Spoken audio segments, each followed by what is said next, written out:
Did I hit the live button? There you go. Oh, there we go. Oh, that took a I minute. was holding a smile until it was becoming fake. I know that took longer than it should have. Okay, welcome in. We are live.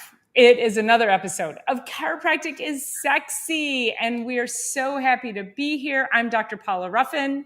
And I'm Dr. Erica Peabody, and we missed you last week, but it is nice to have like just a little bit of like take one thing off the plate for the week. So glad to be back. Yes. Glad to be back. Actually, even in the office, I'm really glad to be back. I'm always glad to leave and glad to be back. So yeah. Well, and I think according to our title, the body keeps score. What's it telling you? Yep. And the reason we weren't here last week was because Dr. Erica had a much needed vacation. And we also, it was our Independence Day here in the United States.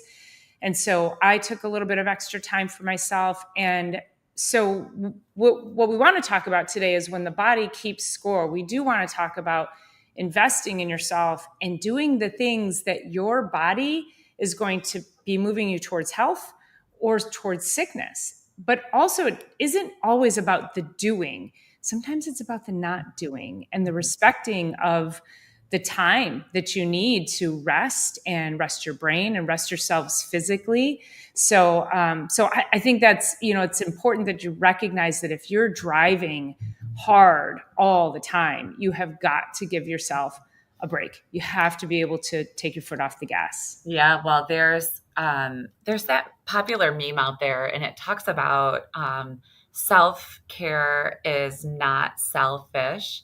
And I kind of want to go into that a little bit because sometimes when people think about self-care, they think about the manicures and the pedicures and the massages and going to the spa and a spa day. And really, self-care is truly caring for ourselves. And that is physical, mental, emotional, spiritual, all of those ways and all the 6 things that we always talk about. But that for me, so I always take an entire week off at the holidays between Christmas and New Year's. And then I take a week off at Independence Day, mostly because everybody else in our world is kind of moving around their worlds. And, it takes me a long time to turn it off. And as soon as I get back into my element, it goes right back on. So I was watching myself. It took me, I went to a concert first. I went all the way into Chicago. And then I had an Airbnb just in the woods for 4 or 5 days. And it was like, oh my gosh, just stop. I was going to ask, how many days did it take you to feel like you could turn off? So if I stay in town, I can't turn off because of my home. And I have 3 residential properties that I rent out and 2 commercial properties. And one of them is rather large. And I got to tell you guys, it's like torturous on the inside. I meditate regularly. I do all the things. So it took me about a day and a half once I settled into the Airbnb. And one of the ways that I usually settle in and do a lot of care is by walking. And unfortunately, where I was so beautiful. It was land of trails, prairies, and woods. And I don't know how many acres they have, but there's a really nice 5K. So, like 3-ish mile walk around the property. The problem was the ticks are so bad that I took the dogs. They were just happy. Just their little booties are shaking while they're walking and with me. And my little guy, I don't get to get him out in like prairie setting very often. And there were so many ticks on them. There were so many ticks in that area. And I know they're bad in this area anyway. But it ended up that I didn't even get a chance to really do the walking that I'm used to. So my plan is to really make sure that I'm engaging in that regular decompression walks here. It took me a while. And then I came back on Thursday. I, of course, ran right over to my mom's house and had her check my entire head and make sure I don't have any ticks on me. And I didn't, but I took like 12 to 15 off the dogs. And then I showed up to the parade here at the building, which is right in front of the building. And I got to tell you guys, and maybe some of you guys can relate to this. I got here at 9:30. The parade was supposed to start around 10-ish. this is my brain. I should have brought the loppers. I need to pull those weeds. I need to do this. I have this. And it's like, it just starts. So if I don't take that week off, I literally make myself crazy because that monkey doesn't stop. So how do you how do you do it? Like, what does that feel like for you? Well, fortunately, when I go mountain biking, that is such, and I'm doing that at least twice a week now in the summer. And between mountain biking and yoga, but I have to say, mountain biking for me in the summer, it's a whole thing, it's a whole vibe, as you know.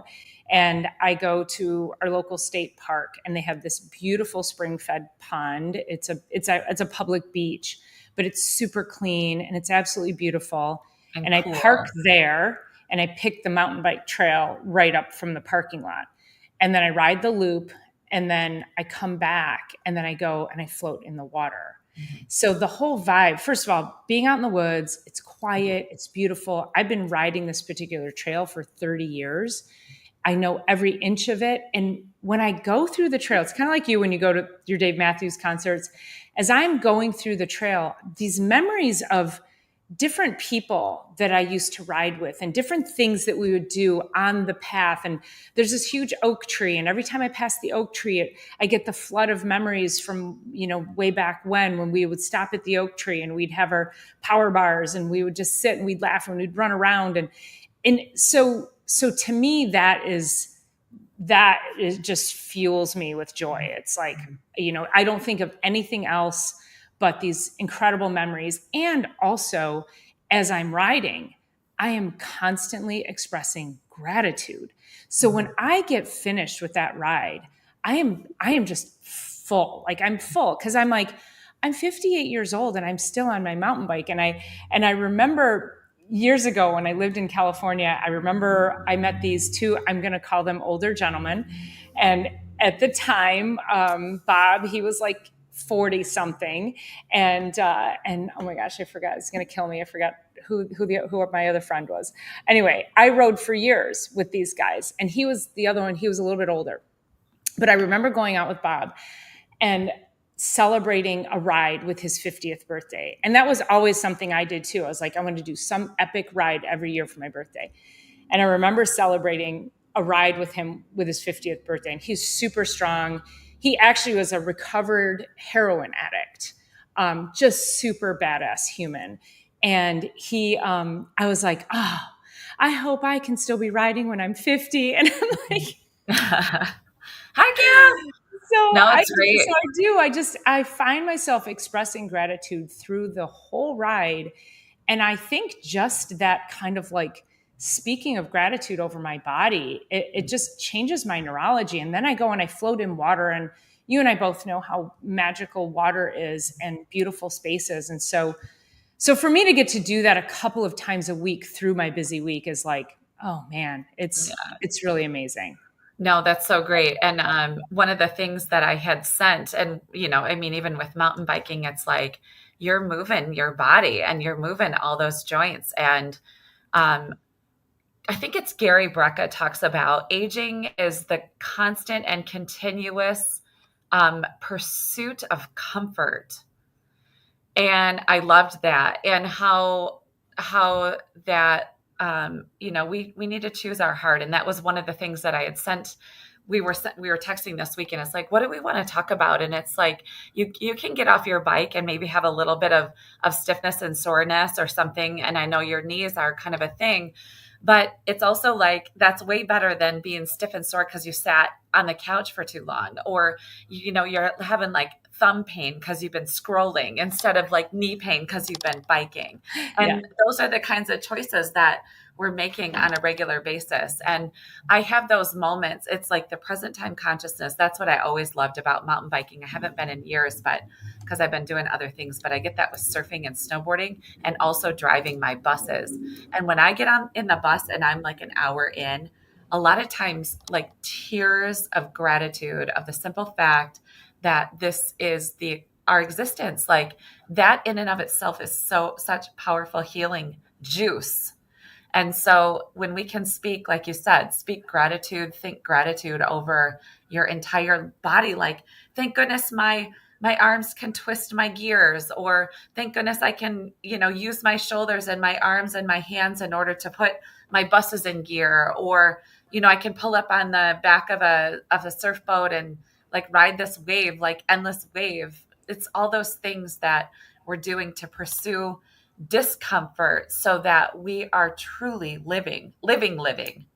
Well, and So, I think the point is you and I don't set out on these, I'll just call them missions or activities, mhm, because we're like, oh, I need to express gratitude. I'd better get out on my mountain bike. right. It's it's something that we're doing, something that brings us so much joy, we're passionate about, and it brings us so much joy that in that moment, to me, it's like I can't help it. I Mhm, literally cannot stop the thoughts of gratitude. I mhm, can't stop it through the whole time.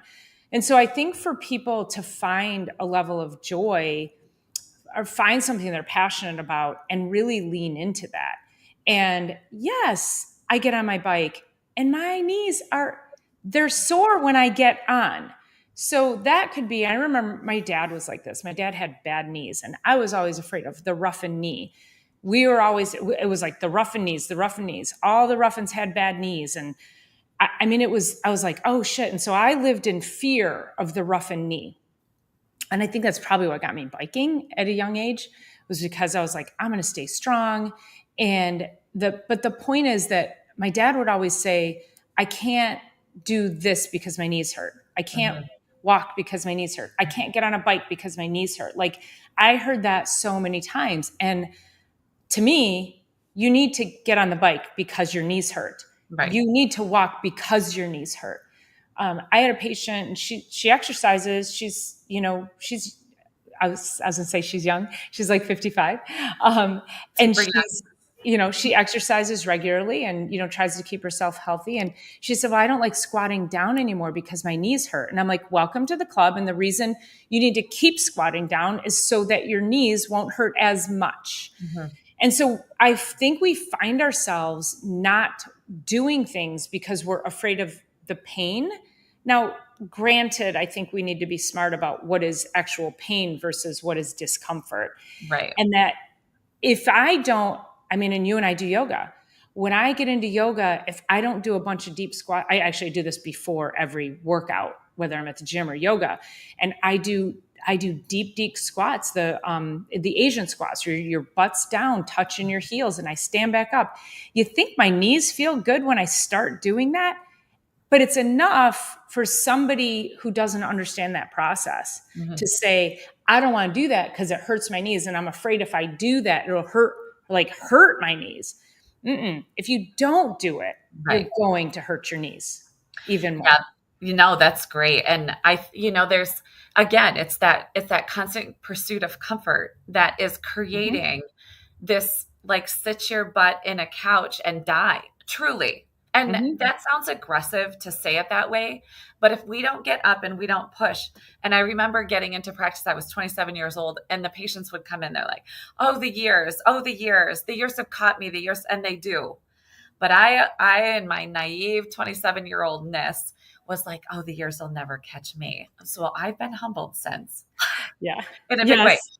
And I had my own, so it started October last year, my right hip, like I was out Mhm. surfing and I pulled up on the boat and the boat like didn't take off. And I was in a deep isometric contraction of my entire body to the point where it kind of jeopardized my right hip a little bit. But then it progressed and progressed and progressed and progressed and progressed. And so 2 weekends ago, well, when I left here for Independence holiday week off, I went to Chicago and I'm like, oh my gosh, like how am I going to walk around Chicago? Because I still don't feel amazing. I feel so much better.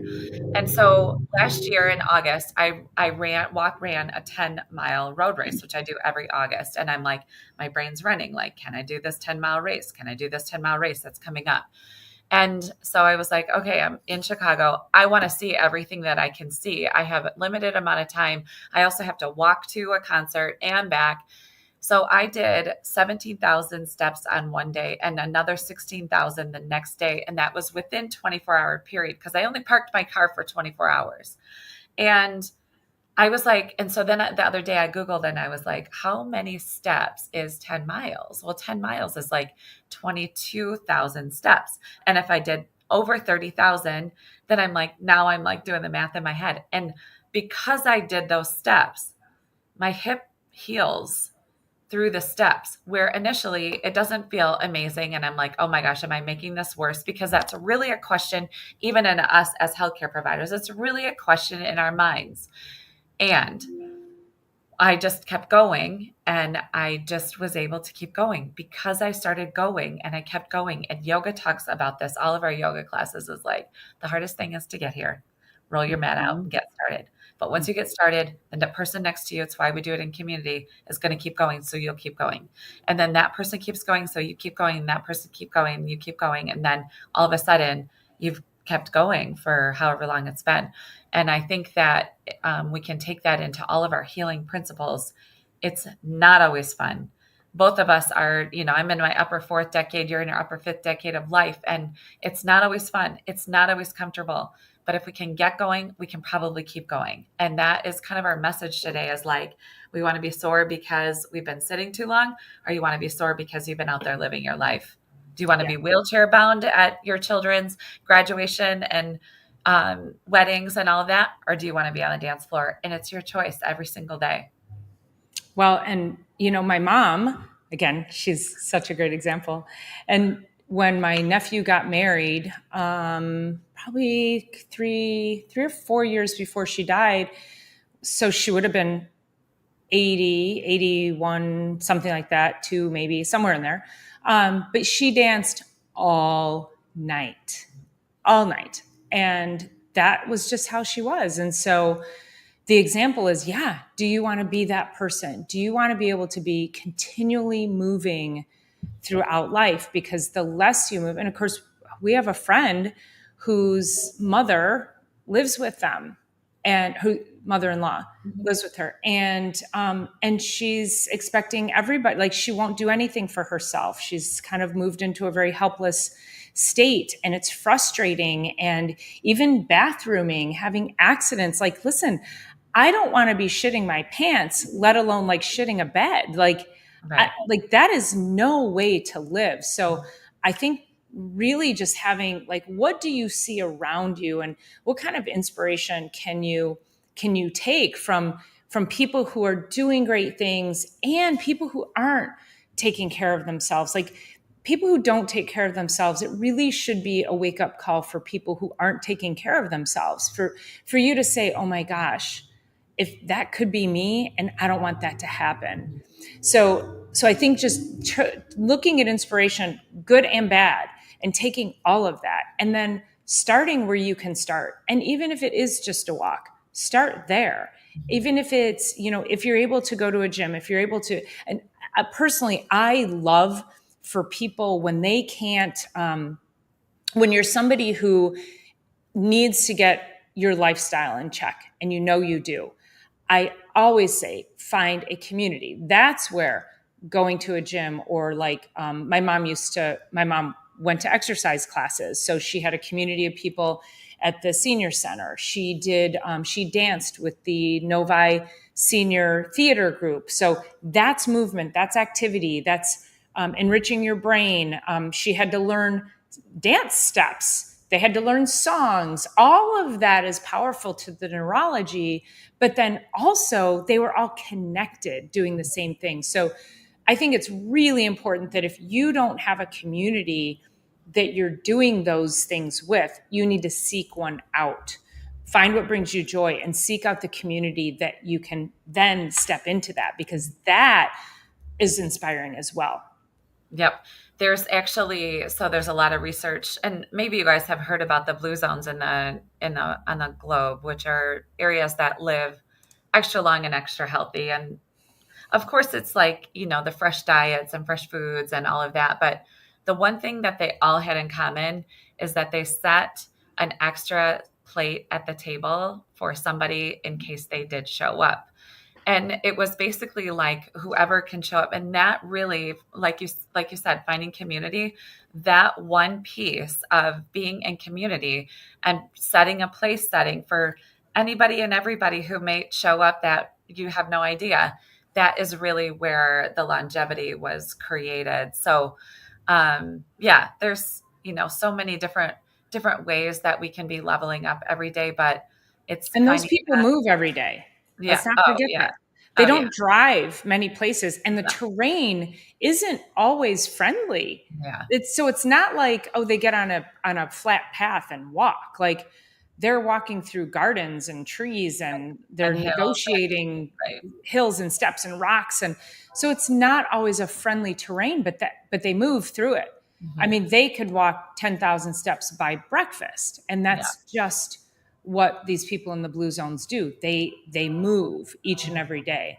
Yeah. And I mean, I know diet is so important, but also movement is it, you have got to keep tapping into that level of mobility, and in order to keep your longevity. So, as we go into, as you're talking about even mobility, one of the things that as chiropractors we really focus on is obviously the mobility of the spine. And we are, what's the phrase? We're as young as our spine is flexible, or something like that, that's I going haven't on heard right that. now. And it's really true. It's like intersegmentally, I mean, this is the information superhighway of the body. And we, of course, we know very easily, we know when our shoulder freezes up, or we get a crick in our neck, or when we sprain an ankle and it stops moving, or we have knee pain, it stops moving, or we have, arthritis symptoms throughout the body. It's so clear and easy to pick up some kind of symptomatic stuff. But in the spine, it's not like that. It's, and we talk so much about using chiropractic proactively rather than only just reactively. And each one of the segments is supposed to be freely movable on top of the other. And so, as chiropractors, we're adjusting the spine in order to maintain the flexibility of the spine, because we are as old as our spine is flexible. And it's really interesting because people will say, "Oh, but I didn't even do anything." I'm like, that's part of your issue. You didn't do anything. So, get off your booty. But also, I just had a patient in about a half an hour ago, and she lost her cat 2 days ago. And this is like the family is like just cherished little energy that, and the cat was only 8 years old. And like, she's like, I just knew I needed to come in and get adjusted, because the trauma of even the loss of that, or even the sadness or grief or anything, like all those energies get locked in there. And she's like, I was just down the hallway. My son's getting speech therapy at one of the other offices here. And she's like, I just thought, I didn't have an appointment. I would just pop in because I'm really having a hard time moving through this feeling. She's like, I'm just in it today. And I'm like, I totally get it. Yeah. And we've had a lot of, like, there was a loss of a dog yesterday, and then loss of like family members over the last couple of weeks. And it's so awesome because people are realizing they need to get in and get their energy moving again, because it just gets like stuck and we get spinning around that. So anyway, intersegmental movement too. Well, and thinking about the movement, the spinal movement, and how much stagnation can be in there. I had a patient this morning right before we came on, and I usually will do a motion study X-ray, so I'll have them bend forward and backwards on their neck, or go side to side in their lower back, so I can see mobility or lack of mobility. And his neck literally like did not arch forward when he looked forward, and it did not arch back. And he's only like 40, I think. Oh, But he's got a snapped spinous process. He's got a lot of trauma in his neck. And so when your spine doesn't move, your spine is supposed to flex, extend, side bend, and rotate. So it has 6 degrees of motion that all work in conjunction with each other. And when you get that kind of we'll just call it locked up stagnation, it's like, and so I always say this, like if you put your hand in front of you like this, and you take your other hand and you squeeze it, squeeze it, squeeze it. And if you look at your hand, you can't really see it here because it looks white. But if you squeeze this hand and you hold this hand in front of you, you'll see it's nice and pink. Squeeze this hand, squeeze it, and then you go like that, and you can see it's white when you open your hand. That compression, that stagnation, there's no blood flow, there's no energy flow going through the spine when you've got all that compression. So as chiropractors, when we come in and we create that movement, we end up doing that. We open that up. We get the flow of energy going, and people just immediately. He hasn't been adjusted, I think he said, in like 2 or 3 years, and with all this trauma, and he's worried now. And he said, "Can you fix it?" And I go, "Well," and he works. He's around, like he can't be here consistently. And I said, "You're going to need to find somebody in your places that you travel." And so we can open up his I'll just say energy portal through chiropractic, he's going to feel a whole lot better. So I think it's from a chiropractic perspective. I know people are like, "Oh, neck pain, back pain," but it literally is choking off your nerve supply, your energy, your vital life force that helps everything in your body to function. And so people are like, "Oh, I don't want to move my spine because it hurts." But yet you need to move your spine. You've got to move it in all those directions. All the days. It's so interesting as we start patients under care. So I go through cervical ranges of motion. So with the neck, and it's like flexion, extension, lateral flexion, and rotation.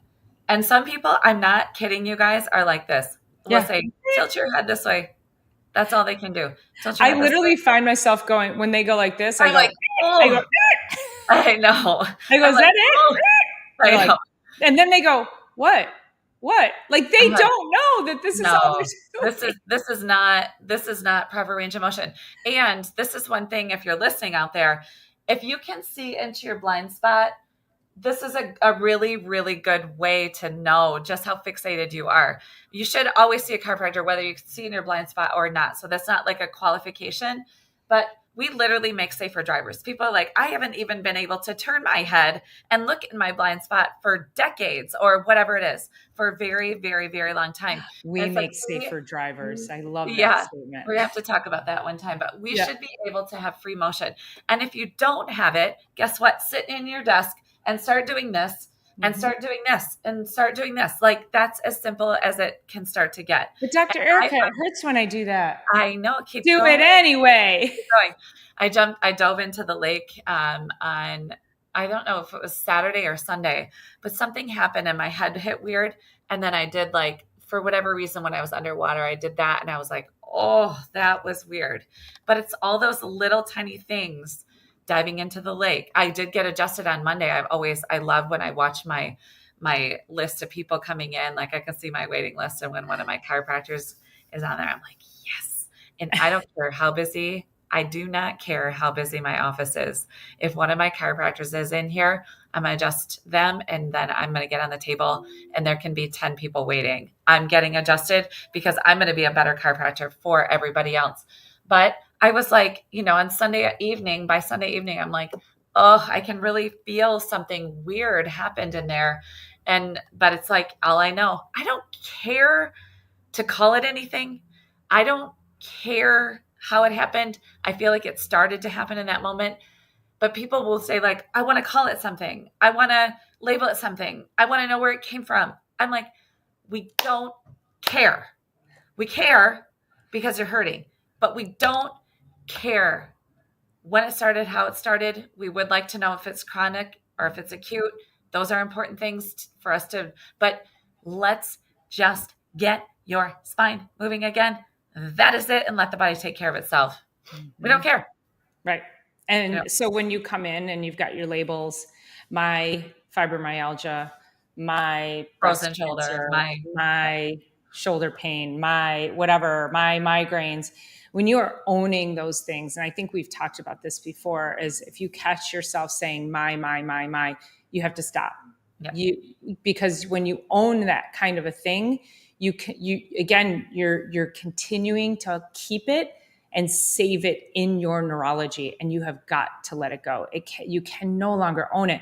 In fact, I would challenge you and ask you, invite it to leave. Invite it to leave. I heard this concept years ago.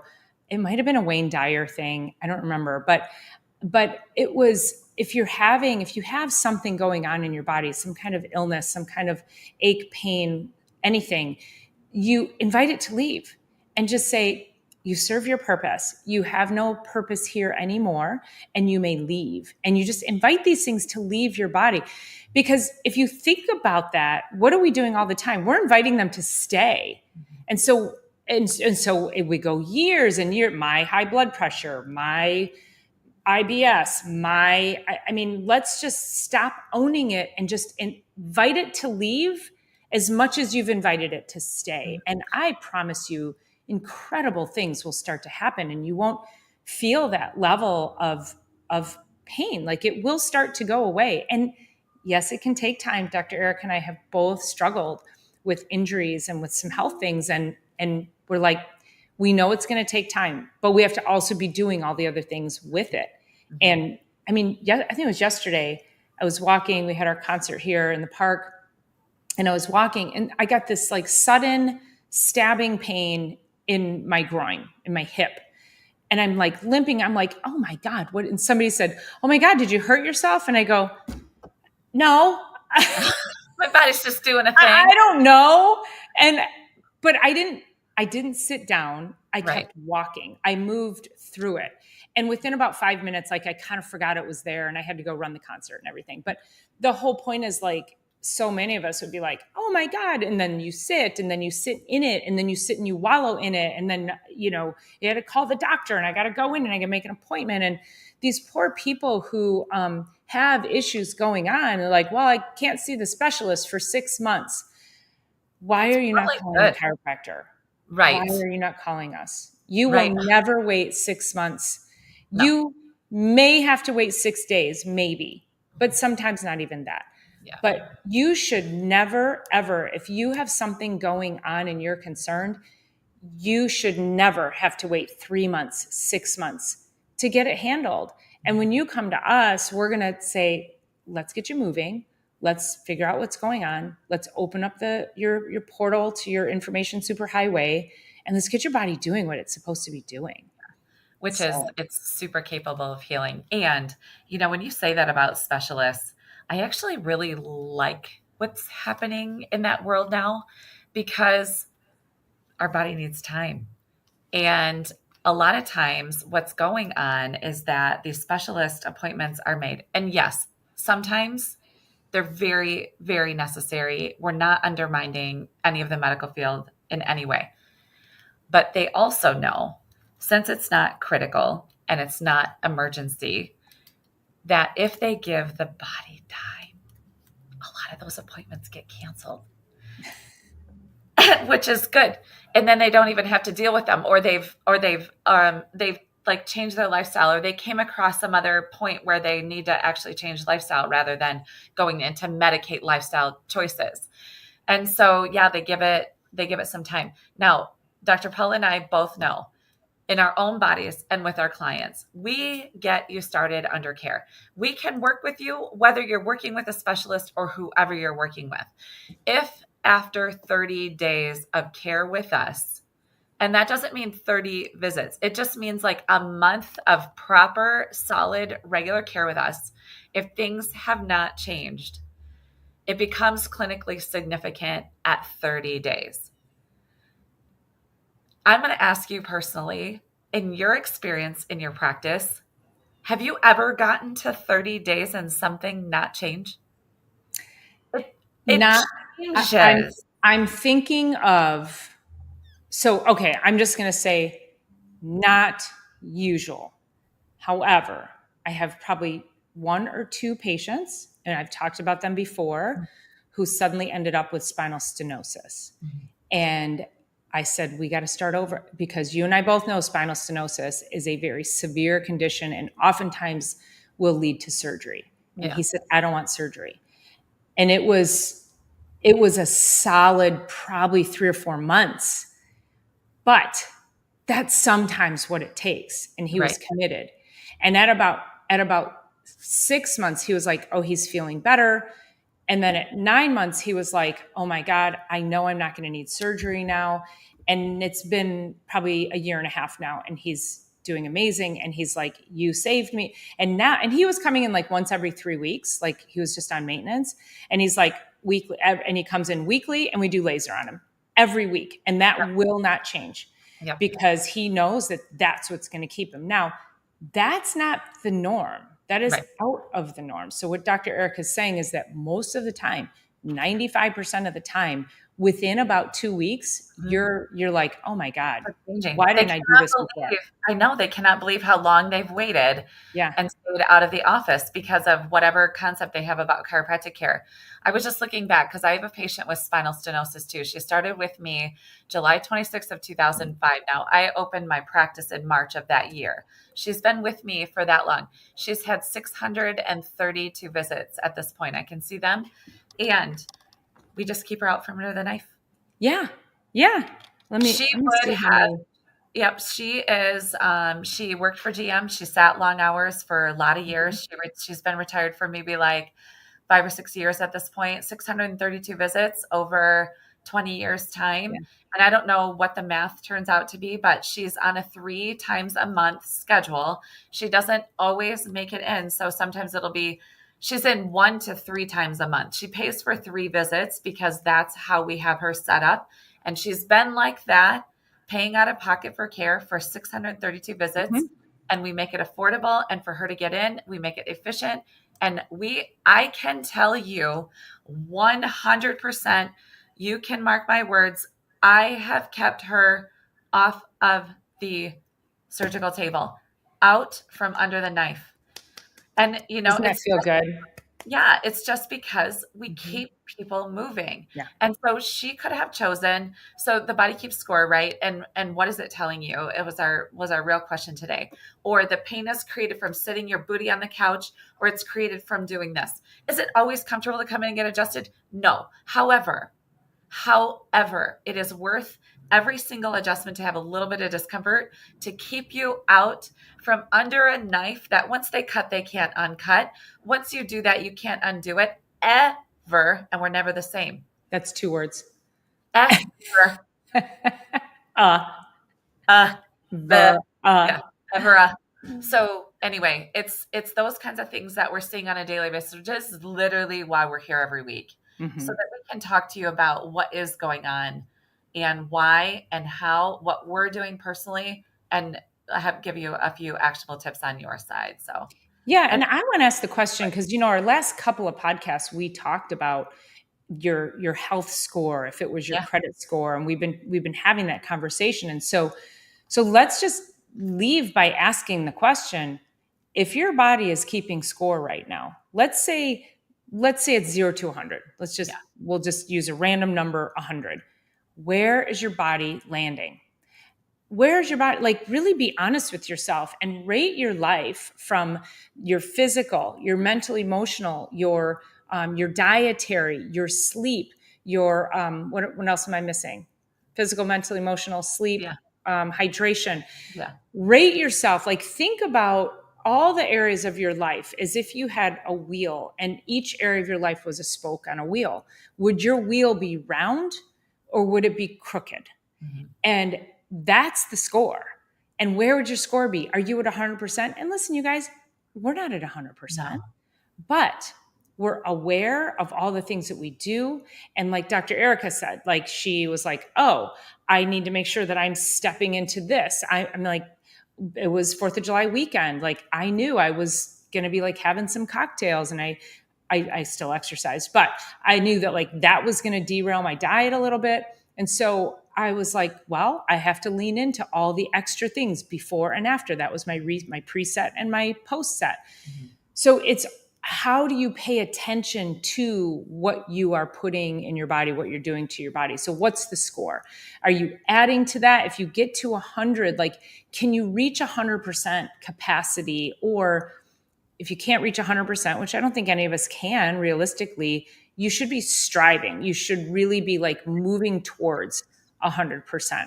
And think about that. So if you don't move, if you're like, oh, my knees hurt and I don't want to go up those stairs anymore, guess what? You're probably not Go. going to be able to climb stairs. Yeah, go up those stairs. Yeah, Yeah, go up the stairs. I know I had a patient before I left, and she was like, what can I do? She's like, I go up the stairs at my house once a week. And I'm like, you need to go up them multiple times a day. They're for you. They're right there for you. There's no excuse not to. But if you can get up them regularly every single day, multiple times, it's a really simple thing to be able to make sure that you can get up the next set of stairs.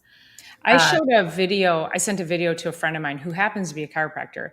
And because we were talking about flexibility and movement, and I said, "Oh, yeah, I just posted this video." And I was doing plyometrics. And plyometrics are when you're flat on the floor and you jump like it's a box jump. So you bound up and you jump. And then I was jumping down and I was landing soft. But I think it's still really important to get that impact as well. So I wasn't coming down on it. I was doing it right. We'll just say that. But he said to me, "Oh my God, if you keep doing that, you're going to hurt your knees." And I said, "The reason I do it is so I don't hurt my knees." And yeah, it's an intense exercise. And I'm doing a deep squat. I'm doing a deep squat and I'm bounding up and I'm jumping and I'm landing and then I'm bounding and I'm jumping back down. And I do that so I can continue to climb stairs, so I continue to do the things I love, so I can have strong knees and strong legs and a strong body, so that God forbid I fall, which is something that most 50-something women have said to me at some point, "I'm afraid of falling." That has never entered my mind, ever.